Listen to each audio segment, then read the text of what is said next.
अस्सलाम वालेकुम प्यारे भाईजान, की हाल चाल है? ठीक ठाक हो? तबीयत से ठीक है? अल्लाह तुहानू खुश रखे मौला अली हुसन हुसैन का सदका। तो अज का व्लॉग करने हैं जी शुरू कि जनाब सब सुबह की रूटीन साडी ए चाय जनाब ए बेगम चाय तैयार कर रही है तो पी के तो फिर निकलने हैं जी काम नू। ते बच्चे सारे गए हुए हैं जी पढ़न। ए बिस्तर बुस्तर कुंजते ते बच्चे वो साडे गवांढी है काकी साडी तो पढ़ाउंदी है ते उधर गए उन्हें पढ़न ते आमदे ने ते उतन चाह हो जासी तैयार ते आके पीते रहे चाय।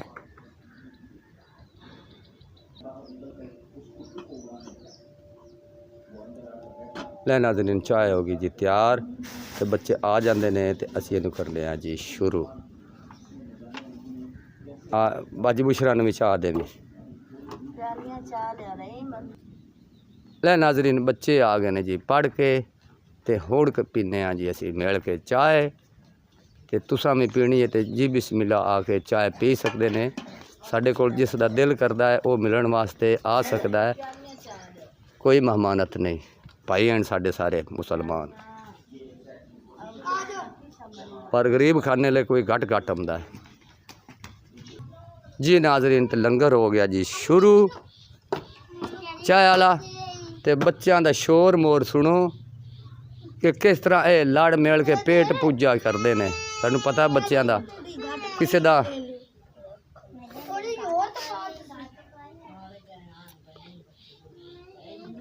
नाज़रीन किसी का छोटा जहा बच्चा सी 10 साल का या 11 का या 12 का तो वह आलम हो गया। तो एक दिन वो एक दीवार दे नाल लग के तकरीर कर रहा सी। बचपन जिस तरह ये शोर पाते हैं तो उन्हें एक दिन ना आलम हो गया। आलम हो के तो वह तकरीर करन लगा एक दीवार दे नाल उन्हें स्टेज शुरू किया तो उत्थे दुनिया आवाम इकट्ठी हुई तो उन्होंने ना शुरू कर दी तकरीर। तो सारे लोग सुनन लग पे। सुनद्या सुनद्या उस दीवार दे विच पिछे एक चिड़ी की खुड हैगी सी। जो वो चिड़ी वड़ी ना उस खुड नूं उन्हें तकरीर विचे छड्डी ते टोपी ला के खुड दे अगे कर दी तो अगू हथ दे दिता भी हुण तू मैनू बाहर निकल के विखा। सारी आवाम ने ताड़ी मार दी कि ए यार की चक्कर कारी साहब तुसी तकरीर कर रहे सी ते तुसी चिड़ी अल्ले हो गए जे। उन्हें आख्या मेरे वस विच नहीं रही, मैनू बचपन ने करंट मारिया है। असी बिल्कुल जो बचपन में आना तो असी इवें खेडदे आ तो वह मैनू गल याद आई, मैनू तुहाडी गल भुल गई। उस तरह साडे बच्चों का महसूस नहीं करना कि इतना शोर करते हैं ये वो। ये बचपन होंदी इस तरह इन्हों कोई लत्थी चढ़ी दी नहीं होंदी। खाएगी दुनिया कमाएंगे हम, क्या धोखा और क्या गम। नाज़रीन वही गल जी तुहानू सारी सुना यार रहीम रो रही आंदी ये तुसीं मैनू चाह दित्ती जे थोड़ी तो अज सानू दुध थोड़ा लभ्या तो थोड़ी चाह वेले दो प्याले पींदे पंगी तो अज जनाब बड़े ला परेशान लैन के साढ़े नाल की होया। चलो चलो जिंदी कहे पी लो। नाज़रीन थोड़ा जिहा कम रह गया पीर साहब का तो वो असीं दोबारा मुकम्मल करना है जी। यह मुंडा बना रहा जी मिसाला तो असीं बाथ दे विच इहनूं करांगे जी पलस्तर। 3 कल्टियां दे दे काका। हाँ जी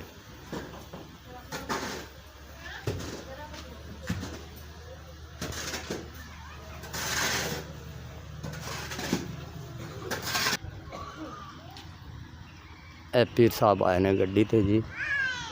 ए कोई सर्वे कर रहे हैं जेड़ा जेड़ा काम मुकम्मल होने वाला है।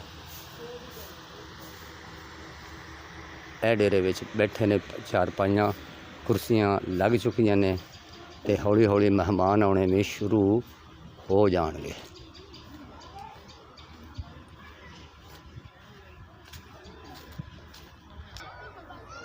बेले दी तैयारियां हो गई हैं जी।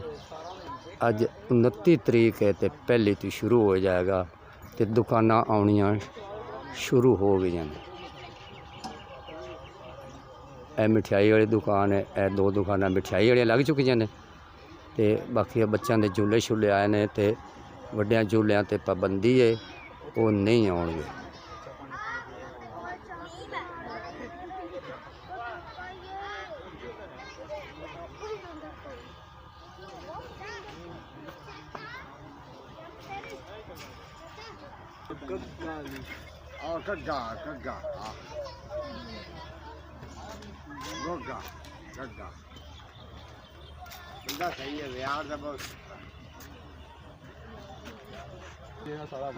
नाज़रीन शाह साहब जी पीर ਹਸਨੈਨ ਸ਼ਾਹ ਦੇ ਸਾਹਿਬਜ਼ਾਦੇ ਨੇ ਜੀ ਆ ਸਾਹਮਣੇ ਤੁਹਾਡੇ ਖੜੇ ਹੋਏ ਤੇ ਮੇਲਾ ਲਵਾ ਰਹੇ ਨੇ। ਇਹਨਾਂ ਦੇ ਚਾਚੂ ਔਰ ਮਿਲ ਕਰਕੇ ਇਹ ਸਭ ਮੇਲਾ ਲਗਾ ਰਹੇ ਨੇ ਜਨਾਬ। ਇਹ ਗੱਡੀ ਆਈ ਹੋਈ ਹੈ ਡੇਰੇ ਤੇ, ਸਾਰੇ ਮੌਜੂਦ हैं।